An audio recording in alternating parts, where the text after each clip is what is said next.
The knife missed Oyin's throat by inches. She stumbled backward in the narrow alley behind the Gangnam auction house, her heart hammering against her ribs. The man in the black mask lunged again, and this time she threw her leather portfolio at his face. The ancient scroll inside, the one she just authenticated for 2,000,000 won, scattered across the wet pavement. "Run!" Sunmi's voice crackled through her earpiece. "Oyin, the Choi family knows you have it."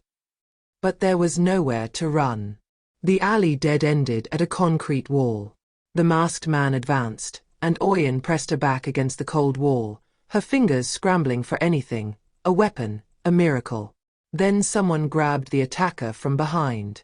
Welcome to AfroKorean Stories, where African and Korean worlds collide in the most unexpected ways. If you love stories about curses, forbidden romance, and impossible choices, you're in the right place. Tell us where you are watching from in the comments and press the like button.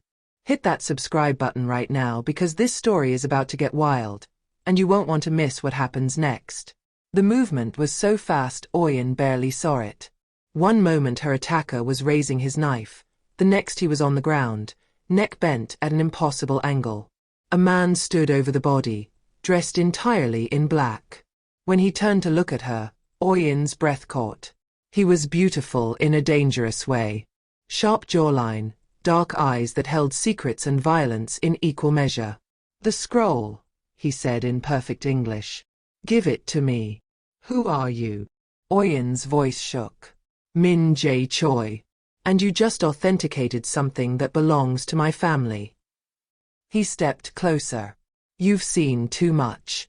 There's only one way you leave here alive." Before she could scream, Min Jae closed the distance between them and pressed his lips to hers. The kiss was not gentle. The moment their lips touched, Oyin's world exploded into red light. She saw women screaming, aging in seconds, their skin turning gray. She saw Min Jae younger, kissing a girl who withered in his arms. She saw death after death after death. When Min Jae pulled away, Oyin collapsed. He caught her before she hit the ground. "I'm sorry," he whispered. "You have 3 days. If you're already hooked, hit that subscribe button right now. Drop a like if you love a good thriller with serious romantic tension, because things are about to get intense." Oyin woke in a traditional Korean house in Blasian village. Her body ached like she'd been thrown downstairs. Min Jae appeared carrying tea and rice porridge. "Don't move too fast. The curse is already working." "Curse?" Oyin's voice came out hoarse. "What did you do to me?" Min Jae knelt beside the bed. 400 years ago, my ancestor created a curse. Every woman who kisses a Choi heir loses 24 hours of life. Most die within a week. The curse feeds on their life force and transfers power to our family." "That's insane. You saw them in the kiss. All the women who died before you." Min Jae's voice was flat. "You felt it draining you." She had. God help her, she had. "How long do I have?" 72 hours. Maybe less. He poured tea with steady hands. "The scroll you authenticated contains the original curse ritual. My mother won't let you live with that knowledge. She's planning to transfer your curse to the Kong family, our rivals. Your death could shift the balance of power in Seoul." Oyin threw the tea in his face. Min Jae didn't flinch. "I deserve that. I've watched 3 women I loved die from this curse. But you're different. You're fighting. Stay angry. It might buy you time. I didn't survive losing my daughter just to die in some cursed Korean gangster drama," Oyin spat. "There has to be a way to break it." "If there was, don't you think I would have found it?" The door slammed open. A woman in an elegant hanbok strode in, flanked by guards. She was in her 60s, beautiful in a cold way. "Mother," Min Jae said, his whole body going rigid. "So this is the art authenticator." Madam Choi's eyes raked over Oyin. "The Kong family has agreed to the transfer. We'll perform the ritual tomorrow night. Her death will secure our position." No, Min Jae stepped between them. No more deaths for this family's power. You've gone soft. Do you remember what happened to your father when he tried to break the curse? Madam Choi's voice was venom. Dead in a temple, blood everywhere. Pain flickered across Min Jae's face. I said no. She's under my protection. Then you'll both die. Madam Choi gestured to her guards. Min Jae grabbed Oyin's hand and pulled her toward a wall panel. It slid open, revealing a dark passageway. Run. Follow the tunnel to Myeongdong Station. I'll find you. What about you? Min Jae smiled sadly. I've been dead for 15 years. Now go. He shoved her into the tunnel. In the darkness, Oyin heard fighting, then silence. She ran. When she emerged near Myeongdong Station, her phone buzzed. Unknown number. Jeonju. There's a guest house called Hanok Stay. The owner is Halmoni Seo. Tell her I sent you. She might know how to break the curse. Min Jae. Are you okay? I will be. When you're safe. Go to Jeonju. Don't let my family find you. Oyin took the last train to Jeonju. She had 68 hours left to live. Maybe less. She could feel it now, a hollowness in her chest. Halmoni Seo was waiting on the guesthouse porch, smoking a pipe. You're the one Min Jae kissed, she said before Oyin could speak. I can smell the curse on you. Come inside. Over tea, Halmoni Seo explained. I was there when Min Jae's father tried to break the curse 20 years ago. I was the shaman who helped him. But Madam Choi discovered us. She had her own husband killed rather than lose the family's power. Made Min Jae watch. She killed Min Jae's father. Made it look like the curse backfired. That boy has been carrying that guilt for 2 decades. Halmoni Seo held up 3 fingers. There is a way to break it. First, true willingness to sacrifice. Both the cursed and the heir must choose it freely. Second, the heir must forgive himself and his bloodline. Third, it must happen during the full moon at the Choi family temple on Namsan Mountain. When's the next full moon? Tomorrow night. Halmoni Seo pulled out a jade bracelet. This will slow the curse down. Buy you hours. But understand, breaking this curse means destroying the Choi family's power. Everything they've built for 4 centuries will collapse. Min Jae knows this. That's why he's never tried. Oyin's phone buzzed at dawn. Min Jae. Are you safe? Halmoni Seo told me everything. About your father. Min Jae, I'm so sorry. Silence. Then, barely a whisper, I watched him die. I was 15. I believed my mother for 20 years. I know how to break it. Tomorrow night. Full moon.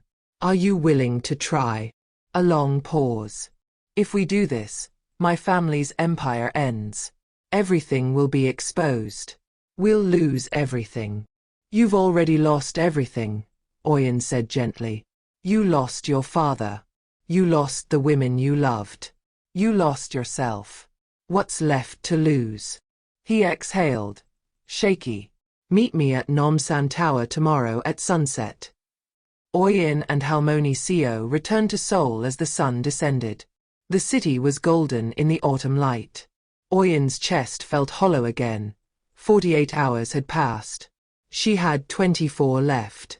Min Jae was waiting at the hidden trailhead behind Namsan Tower.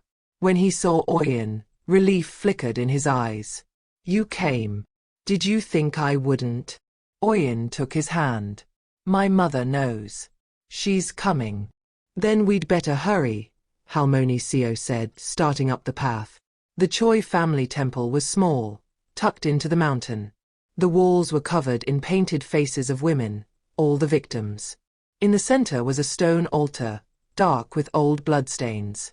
This is where the curse was born, Halmoni Seo explained, arranging candles. This is where it must die. The moon rose. Halmoni Seo lit the candles and began chanting. Oyin, stand at the altar. Min Jae, face her. They moved into position. Min Jae's hands shook as he reached for hers. If this works, my family will hunt us. We'll never be safe. And if it doesn't work, I die tonight. Oyin squeezed his hands.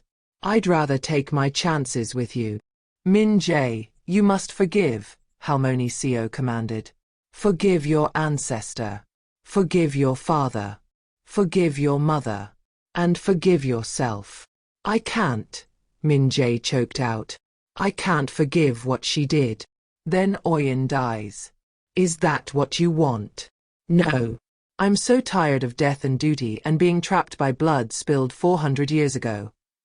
He looked at Oyin, eyes wet. I just want one thing that isn't poisoned. Then choose, Oyin whispered. Choose me. Choose us. The temple doors slammed open. Madame Choi stood silhouetted against moonlight, flanked by guards. Stop this immediately. No, mother.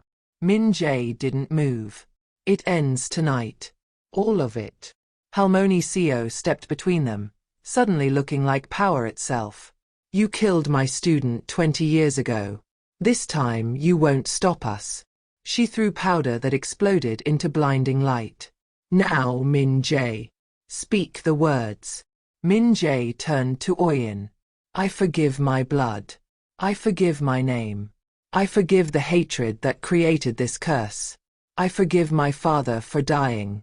I forgive my mother for killing him. And I forgive myself. His hands tightened on hers.